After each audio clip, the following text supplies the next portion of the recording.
Olá, excelências, boa tarde. Estamos aqui para uma revisão de direito empresarial. Classificação das ações. A classificação das ações quanto à sua espécie, existem as ações ordinárias e as preferenciais. Aqui, a gente tentar dar um panorama geral aí daquilo que pode ser objeto de questão na prova, coisas que eu reputo serem mais importantes, beleza? Então, para a gente pensar, as ações ordinárias ou os acionistas ordinaristas são aqueles que controlam, via de regra, as decisões da sociedade anônima. Então, eles têm o direito a voto. Já os preferencialistas, em regra, eles não têm direito a voto. Aqui é uma contraprestação, para a gente entender aqui a diferença de um para o outro. O preferencialista, o nome já diz, ele tem preferência no recebimento dos lucros, certo? Do comércio aí, da oferição de lucros aí pela sociedade anônima, certo? Então, na distribuição dos dividendos, sempre em primeiro lugar vai pagar os preferencialistas. Essa preferência no momento do recebimento dos dividendos, dos lucros, se dá em razão da vedação que eles têm do direito a voto.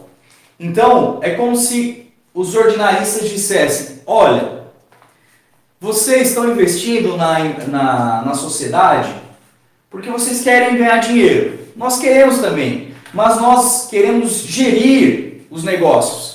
Então, como nós vamos tomar as decisões via de regra, vocês não têm direito a voto. Mas os lucros que nós tivermos, os primeiros a serem pagos serão vocês. Então é uma contraprestação, certo?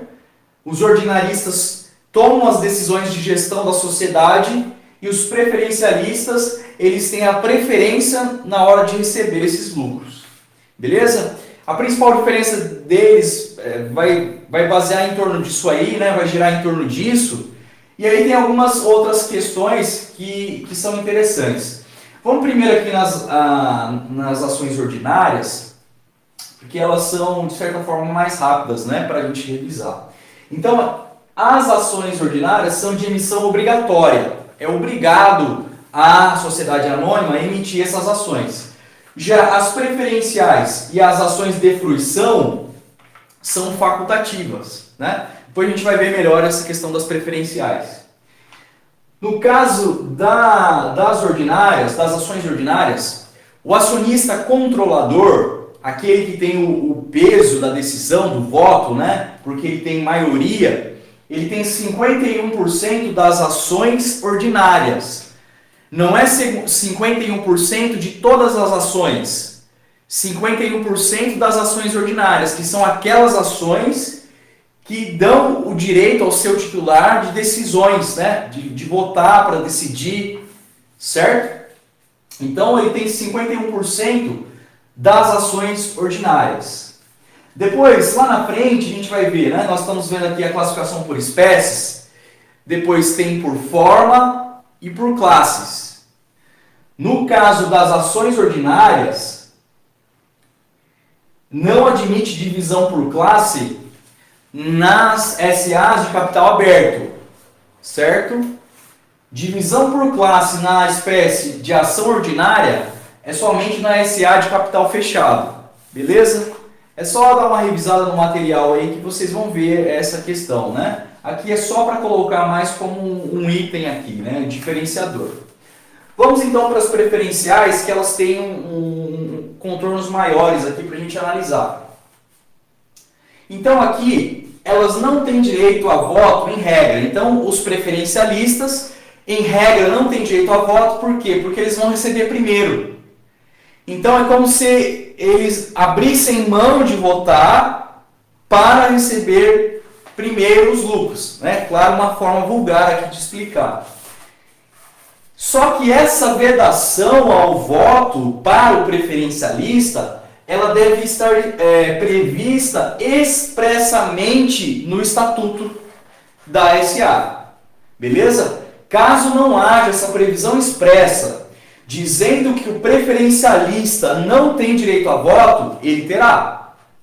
Então, ele não tem direito a voto, mas isso deve haver uma previsão expressa com relação a isso, certo? O estatuto, ele respeitando os requisitos legais, ele quem vai determinar muitas situações de como vai ser, de como não vai ser. Então, o nosso norte aqui é sempre o estatuto, certo?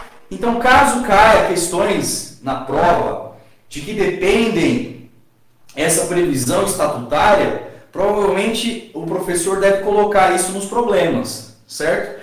Porque o estatuto é o norte. Tem exceções que a lei já prevê, mas via de regra, o estatuto ele vai determinar como que vai se dar o comércio aí, o negócio dessas ações, dessa sociedade e tudo que envolve essas questões sempre estará no estatuto, certo? A gente vai comentar um pouco disso mais para frente. Então, em regra, não tem direito a voto, porém, isso deve estar previsto expressamente no estatuto. Contudo, mesmo que haja previsão no estatuto, vedando o voto do preferencialista, mesmo assim ele terá direito a voto em duas situações: na escolha de um membro do Conselho Fiscal e na Assembleia de Constituição da Sociedade Anônima, certo? Por que eu preciso saber disso aqui? Porque é o seguinte, muitas vezes numa questão lá objetiva, falso ou verdadeiro, ou múltipla escolha, pode-se dizer assim, que o preferencialista, desde que o estatuto preveja a vedação com relação ao seu voto, essa vedação é absoluta. Não é absoluta, certo? Se houver previsão expressa no estatuto, ele não terá direito a voto. Contudo, mesmo que ele não tenha direito a voto previsto pelo estatuto, nessas exceções ele pode votar mesmo assim. Ele deverá votar, certo? Então, cuidado com essas afirmações assim muito absolutas, abrangentes, né? Então, ele não terá direito a voto de jeito nenhum. Negativo. Existem exceções. Beleza?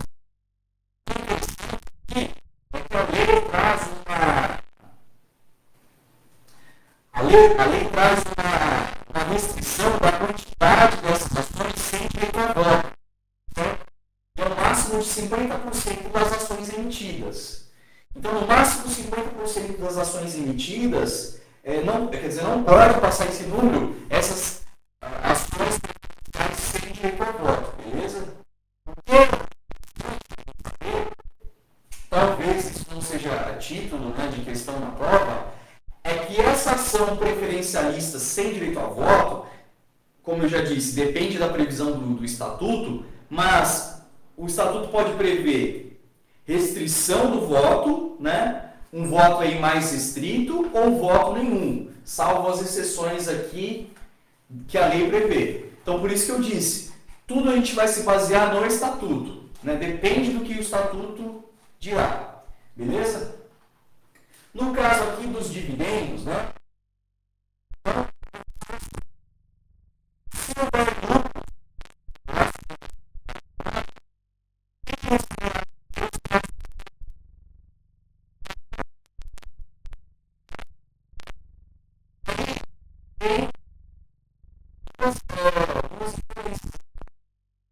os dividendos mínimos e os fixos, certo?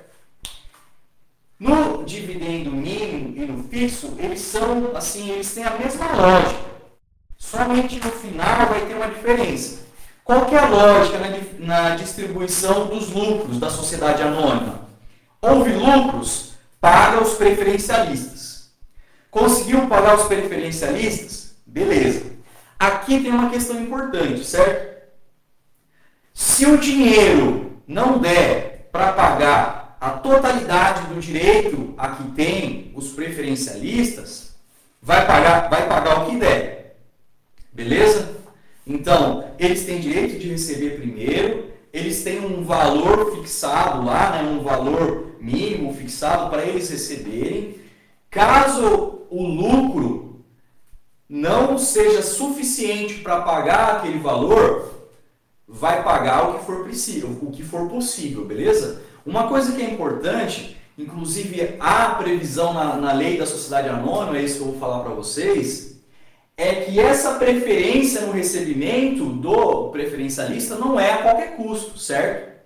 Então, o capital social da sociedade anônima, ele não poderá ser comprometido para pagar os preferencialistas. Então, você tem que pensar assim, se tiver lucro, o que tiver de lucro, vai tentar pagar primeiro os preferencialistas. Se der para pagar o que é para pagar, beleza. Se não der, paga o que der. Não vai sacrificar a sociedade em prol de pagar para o preferencialista o direito que tem. Aqui a gente tem que lembrar o seguinte, sociedade anônima, ações, é investimento de risco. Existe um risco inerente a esse tipo de negociação e todos estão cientes, beleza? Então aqui é o seguinte, houve lucro, paga primeiro os preferencialistas, certo? Sobrou dinheiro ainda, vai dividir com os ordinaristas, certo? Então, entre o mínimo e o fixo, essas duas situações são iguais. Houve lucro, paga os preferencialistas. Sobrou dinheiro, paga os ordinaristas. A diferença é agora. Se pagar os preferencialistas e os ordinaristas e ainda sobrar dinheiro, caso o dividendo seja mínimo, certo?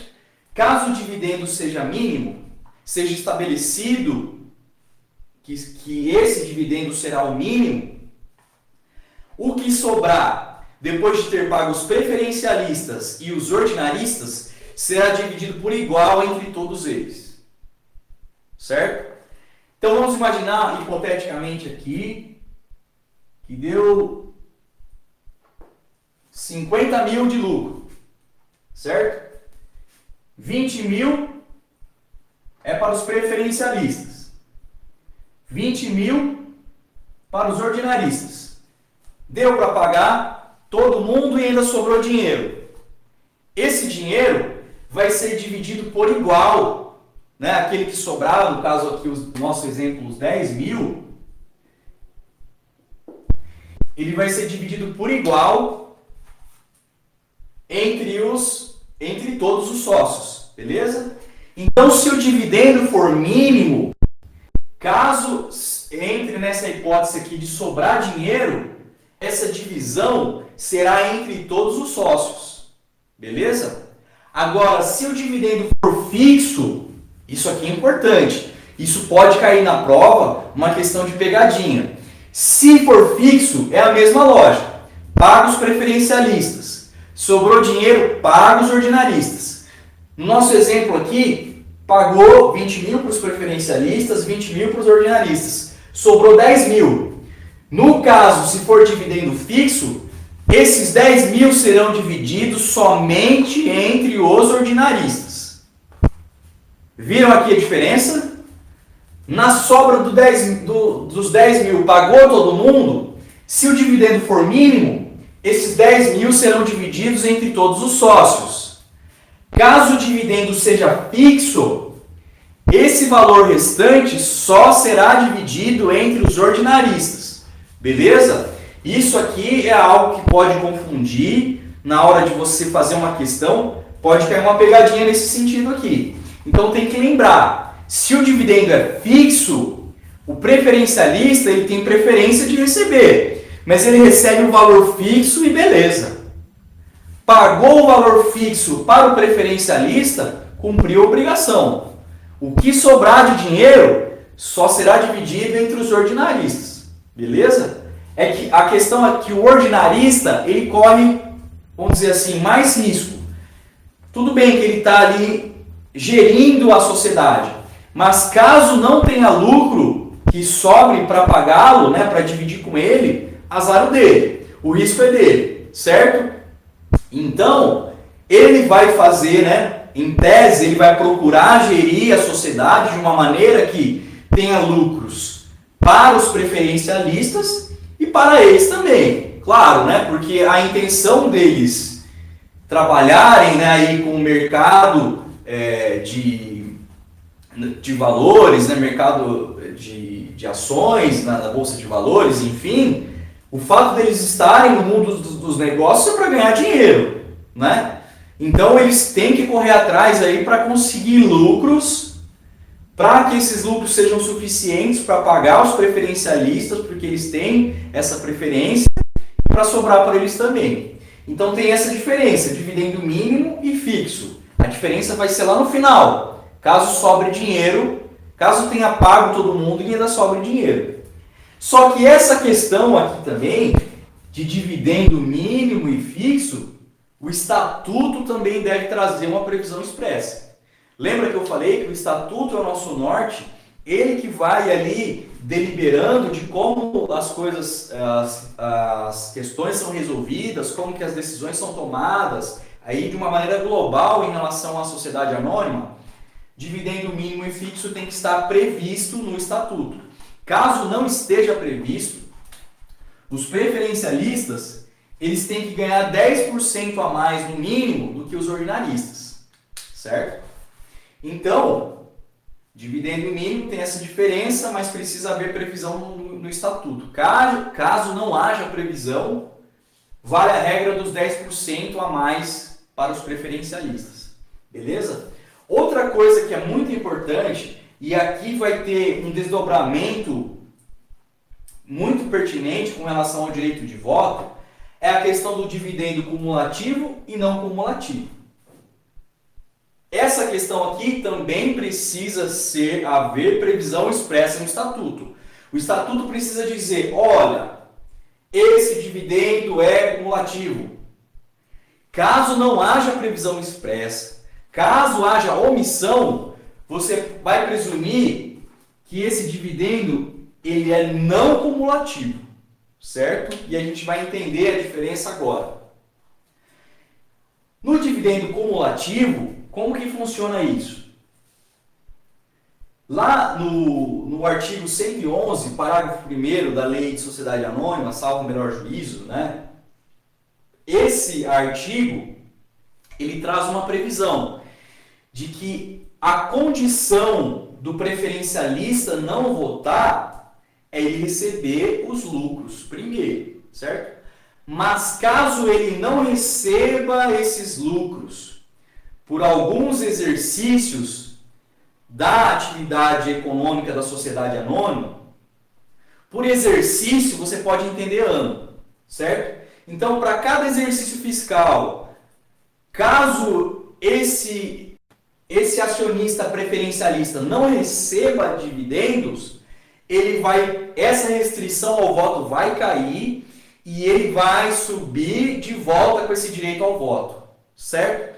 Porque a restrição do voto, a vedação do voto para o preferencialista é condicionada ao recebimento de dividendos.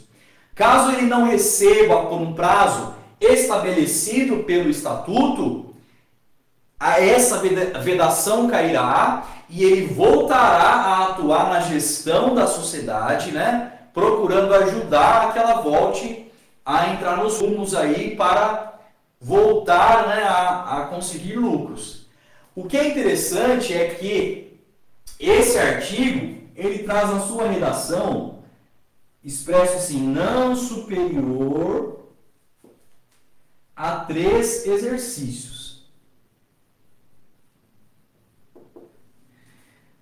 Não superior a 3 exercícios. Então ele começa dizendo assim que os preferencialistas, eles não têm direito a voto, né? Caso passe, né, esse prazo estabelecido pelo estatuto, não superior a 3 exercícios, os preferencialistas retornarão ao seu direito de voto até que eles recebam os dividendos.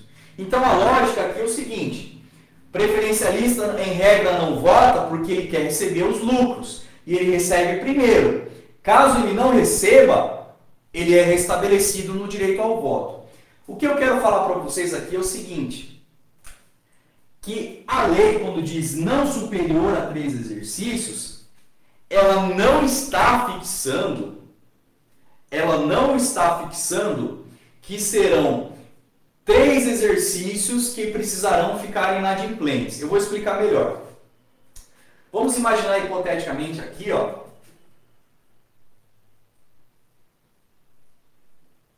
Aqui nós temos um intervalo aqui de cada um ano. Então aqui 1 ano, 2 anos, 3 anos, certo?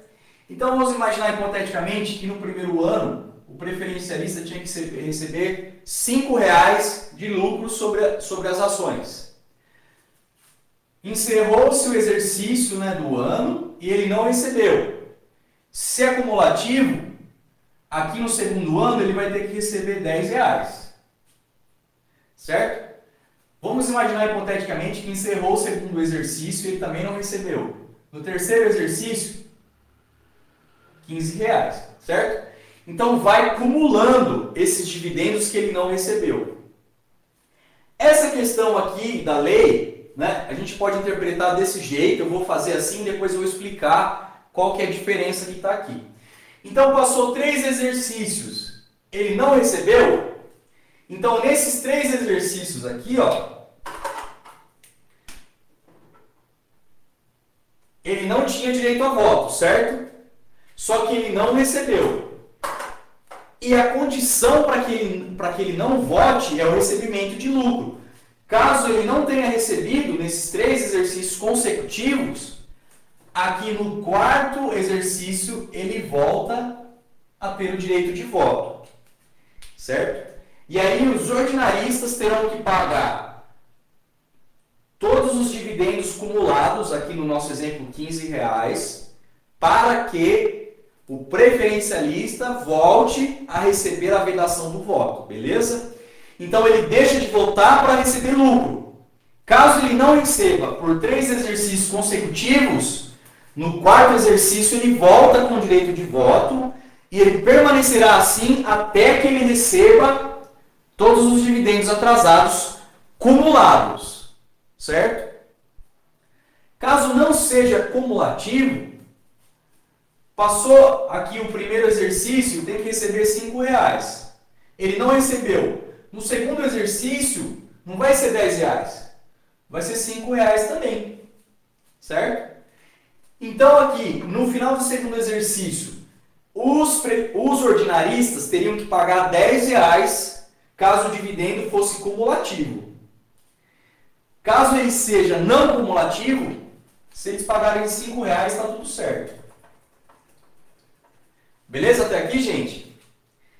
Qual que é a diferença aqui? Por que a lei fala não superior a 3 exercícios? Quando a lei fala isso aqui, ela está colocando um limite para o estatuto. É o estatuto da SA quem vai definir quantos exercícios serão nessa regra que eu acabei de explicar aqui. Vamos supor, hipoteticamente, que o estatuto preveja, ao invés de 3 exercícios consecutivos, 2. Vamos dizer que ele traz a regra lá.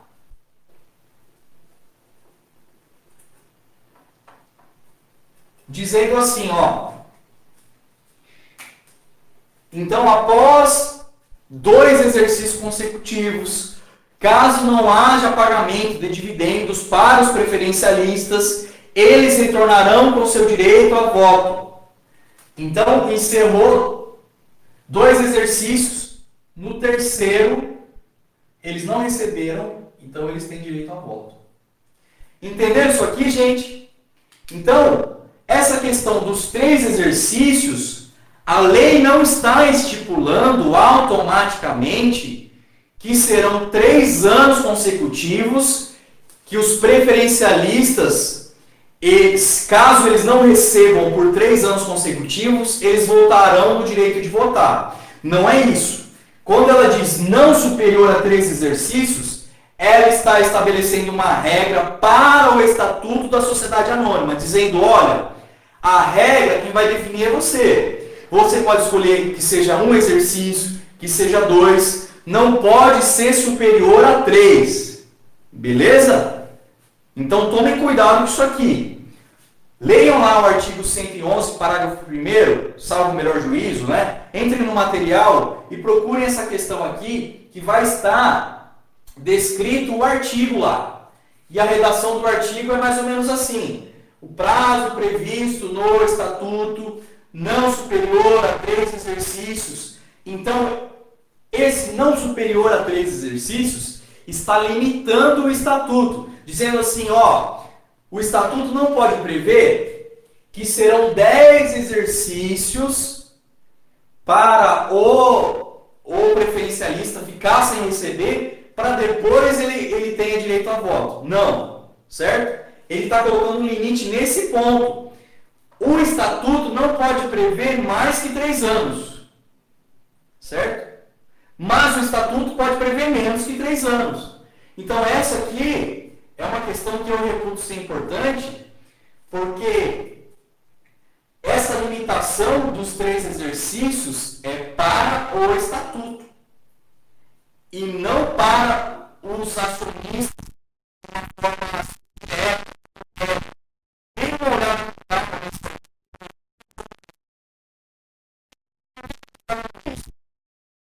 porque você pode gravar 3 exercícios na sua cabeça. Então, caso o preferencialista não receba por 3 exercícios, por 3 anos consecutivos, depois ele vai ter direito a voto. Mas se houver previsão expressa no estatuto, que são 2 exercícios, está valendo. Então o estatuto pode dizer assim, ó, depois de 2 exercícios consecutivos, sem o recebimento dos lucros, os preferencialistas terão direito a voto. Está perfeito.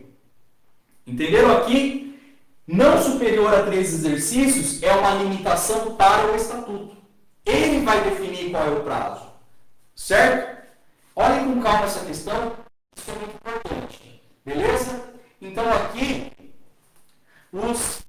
a questão do voto para os preferencialistas, né? A diferença do dividendo cumulativo ou não cumulativo. Se for cumulativo, a cada ano que passar, então, por exemplo, no primeiro ano devia R$5. No segundo ano, os ordinaristas terão que pagar R$10. No terceiro ano, R$15. Caso não seja cumulativo, continua o mesmo preço. Passou o primeiro ano, não pagou, tinha que pagar R$5. No segundo ano, tem que pagar somente R$5. Certo? Se os ordinaristas pagarem lá os R$5 dos preferencialistas, eles recebem o lucro. Recebeu o lucro, perdeu o direito a voto. Essa é a ideia. Beleza? Deixa eu dar uma olhada aqui. Ó, vamos dar uma relembrada aqui. É o seguinte. O fato deles não terem direito a voto, previsão expressa no estatuto. O fato de ser dividendo mínimo ou fixo, previsão expressa no estatuto. Dividendo cumulativo ou não cumulativo, previsão expressa no estatuto. A quantidade de exercícios, né? Qual é a regra, qual é a quantidade de anos em que o preferencialista poderá retomar o direito a voto caso não receba? Quem vai estabelecer a quantidade de exercícios é o estatuto, certo? Que eu expliquei para vocês aqui essa questão. Deixa eu dar uma olhada aqui. A questão aqui da amortização. Amortização é a antecipação do pagamento. Vamos imaginar hipoteticamente que fulano ele tem R$50 mil em ações, certo? E aí vamos imaginar que a sociedade anônima vai se dissolver, ela vai falir. Esses R$50 mil são pagos, né, para esse fulano, porque ele tem direito a essas ações. Então, esse fenômeno é chamado de amortização, é o pagamento das ações a que o acionista tem direito. Só que pode acontecer isso antes de chegar nesse momento de dissolver a sociedade, de falir a sociedade. Então, nesse caso, né, essa amortização, essa antecipação do pagamento que se daria lá no final, acontece e aí gera-se as ações de fruição, certo? São ações que o professor disse que são mais raras, né? São ações que são de emissão facultativa, mas quando houver essa amortização, esse pagamento do valor dessas ações por antecipação, vai gerar essas ações de fruição. que o camarada ele vai receber esse dinheiro por antecipação e vai continuar aí dentro do quadro de sócios da sociedade anônima, certo? Ele vai continuar a participar dos lucros. Aí tem algumas regras específicas para vocês darem uma olhada no material aí. Uma coisa que é importante é que essa amortização, né, o pagamento dessas ações por antecipação com relação às ações de fruição, elas levam em consideração o valor patrimonial, certo? O que é esse valor patrimonial? É o ativo, né? É aquilo que a sociedade tem de dinheiro sobrando, vamos dizer assim, menos as dívidas que eles têm. Então, pega o dinheiro que está sobrando, menos aquilo que eles têm que pagar, esse é o ativo, certo? Pega o ativo, divide pelo número de ações. O valor que é aqui é o valor patrimonial. Essa